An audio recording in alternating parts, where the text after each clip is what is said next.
online ya, masih dengan saya Yudi Antareksa, masih tentang Training Need Analysis. Jadi dalam video kali ini kita akan bicara metode yang ketiga untuk melakukan TNA, yakni Person Competency Based Need Analysis.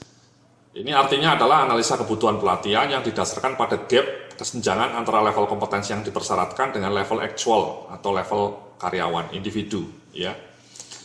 Jadi sebenarnya ini mirip dengan metode sebelumnya Mas, yakni metode job competencies. Perbedaannya hanya seperti ini Mas ya. Saya mau tunjukkan. Jadi dalam metode sebelumnya kita sudah bikin training matrix seperti ini Mas ya, berdasarkan kebutuhan kompetensi perjabatan. Di mana misalnya manajer wajib ikut training yang biru-biru ini ya, seperti yang saya sampaikan dalam video sebelumnya. Nah, dalam metode yang ketiga ini atau yang terakhir itu gabungan. Anda tetap harus bikin seperti ini, ya, bikin matriks seperti ini, ya. Jadi matriks yang bersifat standar. Tapi kemudian si manajer ini tidak wajib harus ikut semua training ini. Dia hanya akan ikut training untuk kompetensi-kompetensi yang masih kurang persyaratan skornya ya dibanding persyaratan.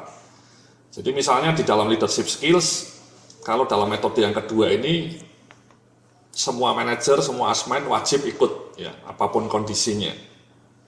Tapi dalam metode yang ketiga kita tambah satu proses di mana kemudian manajernya di-assess untuk leadership skills ini.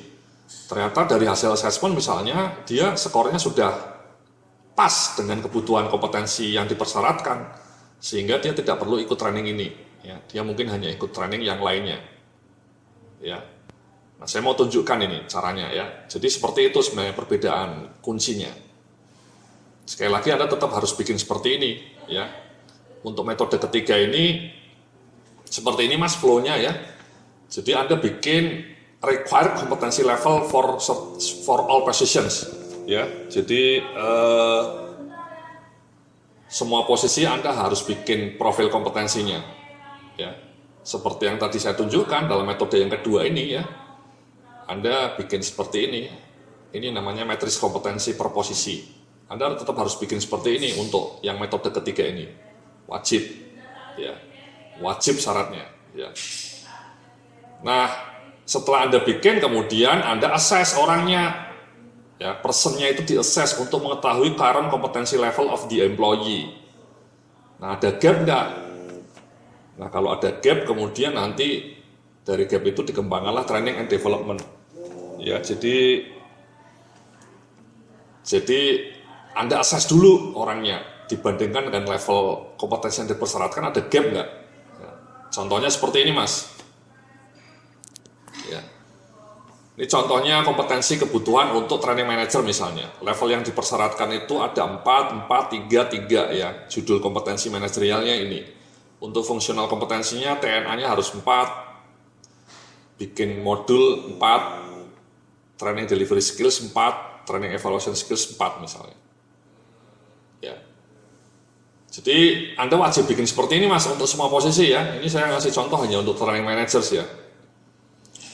Sama ini levelnya 1 sampai 5 skalanya. Jadi kalau 4 itu level advance ya. Ini saya mau ngasih contoh skalanya seperti ini Mas. Ya.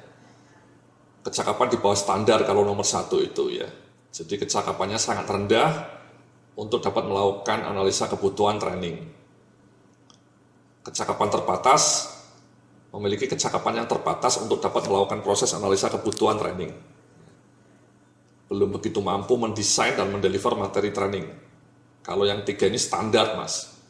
Sudah memiliki kecakapan memadai untuk melakukan proses TNA, sekaligus mampu mendesain dan mendeliver materi pelatihan yang relevan. Kalau kecakapan lanjutan, tidak hanya bisa melakukan proses TNA ya, tapi dia bisa merencanakan, mengendalikan dan mengawasi, mendesain juga, mendeliver dan juga melakukan proses monitoring untuk memastikan program pengembangan SDM berjalan dengan efektif. Skala kecakapan 5, ahli, master, ya, memiliki kecakapan untuk merencanakan dan mengembangkan inovasi serta inisiatif terobosan dalam mengelola proses pengembangan SDM, sehingga produktivitas dan kompetensi karyawan dapat terus dikembangkan secara optimal. Jadi inilah Mas ya, leveling seperti ini Anda harus bikin juga ya untuk semua jenis kompetensi, itu melelahkan emang.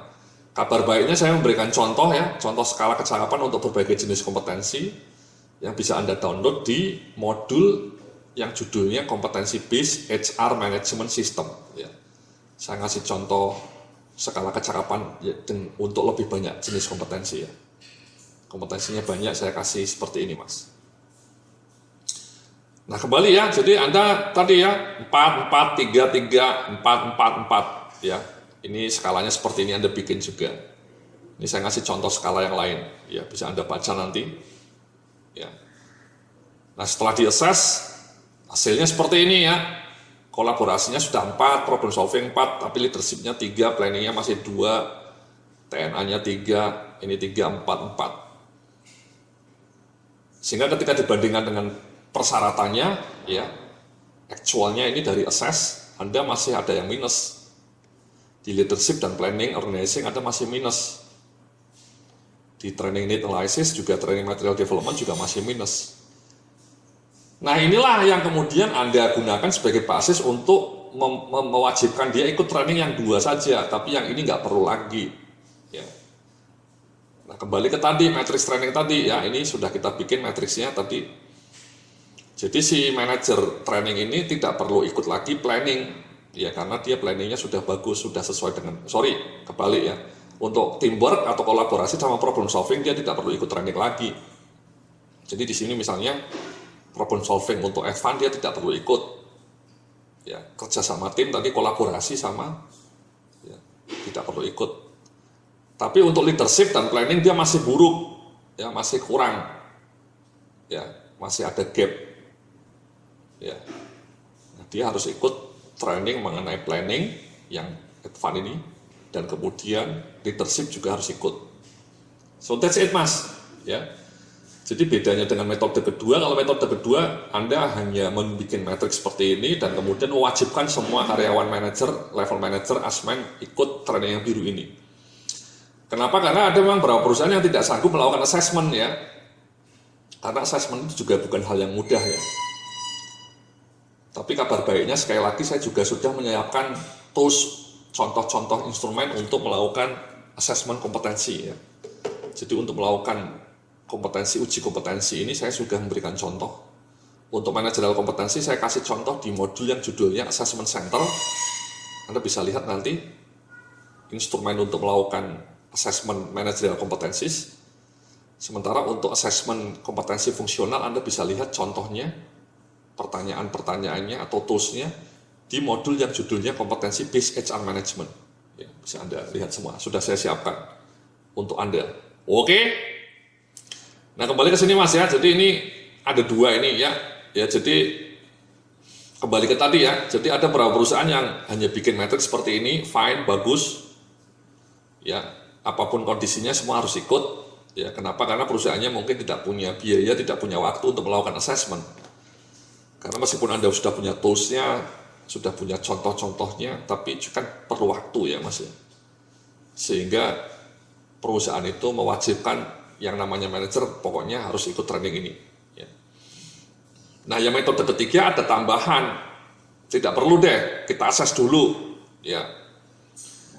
Ternyata kalau Anda assess di beberapa jenis training ini, kompetensi ini Anda sudah lolos ya Anda tidak perlu ikut trainingnya.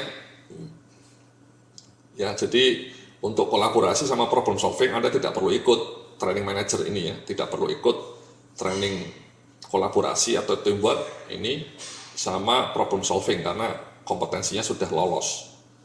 Keuntungannya ya tentu tidak perlu keluar biaya Mas ya. Jadi manager training tidak perlu ikut problem solving training sama kerjasama training atau collaboration training. Menghemat biaya karena tidak semua manajer harus ikut. Tapi tadi Anda harus keluar biaya untuk assessment ya. Jadi seperti itu Mas. Ya jadi itu Mas ya. Inilah ya. Jadi hasil gapnya training managers ada leadership, planning minus, ini juga minus. Inilah yang dia harus ikut training ya.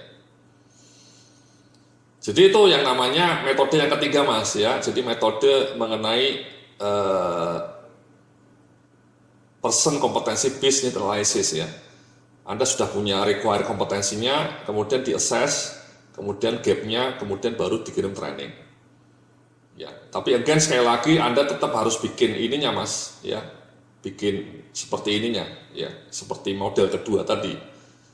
Dan again membuat ini tidak muncul dari langit, judul-judul training ini tidak muncul dari langit, tapi juga based on profil kompetensi yang sudah dibangun.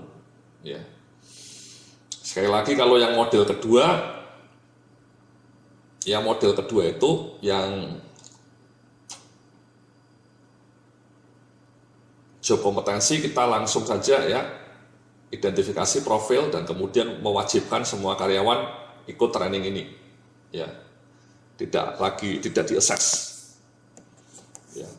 Simple, Anda tidak perlu assessment, langsung memberlakukan kebijakan ini untuk semua karyawan, ya. Tapi kalau Anda punya budget, Anda punya keahlian untuk melakukan assessment, punya toolsnya, ya di-assess dulu, sehingga tidak perlulah Anda ikut semuanya, ya.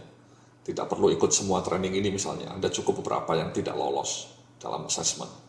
Dengan cara apa? Ya tadi, caranya adalah melakukan assessment ini dalam metode yang disebut person competency based analysis. Tapi yang mau saya sampaikan, baik person competency based maupun job competency based itu semuanya berangkat dari required kompetensi ini, ya. Anda bikin seperti ini, ya. Anda bikin kompetensi manajerialnya apa, ya. Ini melelahkan menyusun ini, ya. Bikin skala kecakapan yang dibutuhkan, ya. Bikin levelingnya seperti ini, ya. Untuk semua jenis kompetensi itu memang tidak mudah, Mas. Tapi itulah yang mau menjadi manajer HRD kelas dunia yang memang tidak mudah, Mas, ya. Kalau manajer HRD kelasnya kelas Tarkam gitu ya, kampung ya mungkin memang tidak bisa bikin ya, tapi kita harus berupaya, Mas, ya. Karena inilah yang akan menjadi backbone sekali lagi ya. Jadi setelah Anda punya kayak gini, bikin training seperti ini, ya kan menjadi terstandar ya. Sekali lagi tadi saya sampaikan ya, tidak lagi gaduh-gaduh ya, tidak semau gue, semau usernya ya, tapi semua ada koridornya ya sesuai dengan kompetensi. Itu yang namanya kompetensi based HR management. Jadi menurut saya kompetensi based HR management ini tetap relevan ya, tetap penting ya, tetap harus dibikin supaya Anda menjadi lebih terstandar ya, kompetensi karyawan Anda. Jadi kompetensi karyawan SDM di kompetensi SDM di kantor Anda menjadi lebih cetar membahana, lebih maknyus. Oke, itulah video kita kali ini ya. Nanti kita akan lanjutkan implikasi kebijakan dari training need analysis ini. Terima kasih, sampai jumpa dalam video berikutnya.